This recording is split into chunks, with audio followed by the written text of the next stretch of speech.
لە ڕۆژی شەمەوە لە دەستپێکی هێرشەکانی ئەمریکا و ئیسرائیل بۆ سەر ئێران جگە لە کوژانی عەلی خامنەیی ڕێبەری باڵای ئێران ئەم هێرشانە بۆ هۆی کوژانی ژمارەیەک سەرکردەی سەربازی و سیاسیەکانی ئێران. سوپای ئیسرائیل ڕایگەیاندبوو کە لە سەرەتای ئەو هێرشانەی کردیانە سەر ئێران 40 فەرماندەی سەربازی باڵایان کوشتووە.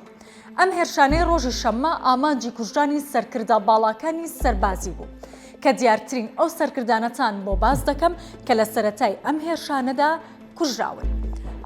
عەزیز نەسر زادە، وەزیری بەرگری ئێران. نەسر زادە یەکێکە لەو بەرپرسانەی کە میدیای فەرمی ئێران کوژانی پشتڕاست کردەوە لە ئەنجامی هێرشە ئاسمانیەکانی ئەمریکا و ئیسرائیل بۆ سەرتاران. ئەو لە ساڵی 1964 لە شاری سەراب پارێزگای ئازەربایجانی ڕۆژهەڵات لەدایک بووە.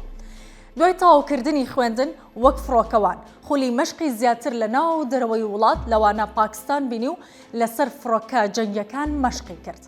لە جەنگی عێراق و ئێران لە ساڵی 1980 بۆ ساڵی 1980 پەیوەندی بە یەکەی تاکتیکی فڕۆکە جەنگیەکان کرد و لە 4 ساڵی کۆتایی 14 جەنگدا بەشداریەکی چڕی لە گەشتە ئاسمانیەکاندا هەبوو.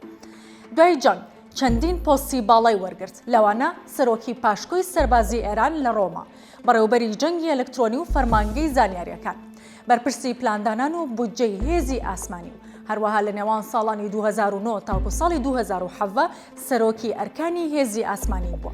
دواتر جێگیری فەرماندەی گشتی بوو و پاشان لە سوپادا بەرپرسی پلاندانان و کاروباری پەرلەمانی گرتە ئەستۆ.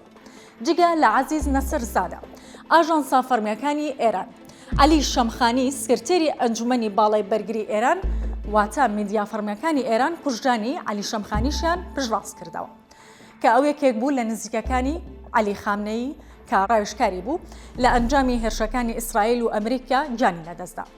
لە ساڵی 1955 لە ئەهواز لەدایک بووە، لە نەتەوەی عەرەبی ئێران بوو و پێش شۆڕش بەشداری چالاکیە سیاسیەکانی دژی ڕژەمی شای کرد و دەستگیر کرا.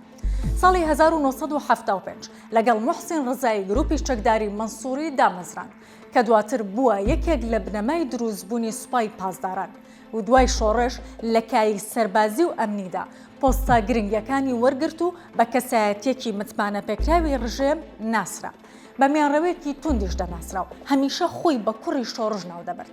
لە ساڵانی کۆتاییدا ناوی لە هەندێک ڕخنە دەهات، بە تایبەت سەبارەت بە سەروەت و ژیانی خێزانەکەی. جگە لامان میدیا فەرمیەکانی ئێران کوژانی محەممەد پاکپور، فەرماندەی سوپای پاسدارانی ئێرانی پشتڕاست کردەوە. لە ساڵی 1961 لە عێراق لەدایک بووە، پێش ئەوەی ببێتە فەرماندەی گشتی بۆ ماوەی 16 ساڵ فەرماندەی هێزی زەمینی سوپای پاسداران بوو، بە یەکێک لە فەرماندە دەرینەکان دەناسرا. لە سەرەتای ئەو خولە گرژەی کە بە جەنگی 12 ڕۆژە ناسرا و دوای کوژانی حسێن سەلامی پلەی پاکپور بەرزکرایەوە، بۆ لیوە وەکو فەرماندەی گشتی نوێی سوپای پاسداران دەست بەکار بوو.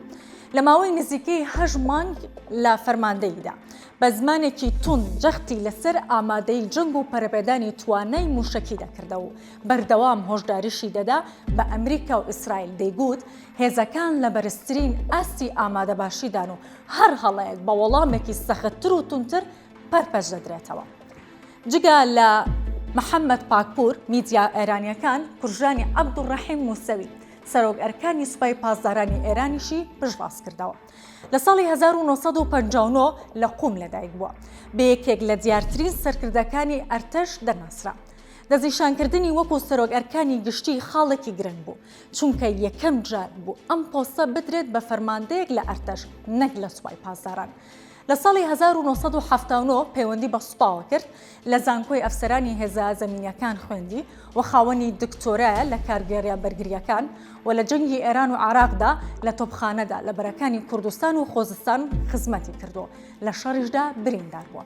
لە دوای جەنگ چەندین پۆستی گرنگی گرتووەتە ئەستۆ، لەوانە سەرۆکی زانکۆی ئەفسەرانی ئیمام عەلی، سەرۆکی ئەرکانی هاوبەش و جێگیری فەرماندەی گشتی و لە ساڵی 2007ەوە فەرماندەی گشتی ئەرتەش. دوای کوژانی محەممەد باقری لە ساڵی 2025دا وەک سەرۆک ئەرکانی گشتیش دەستنیشان کرا.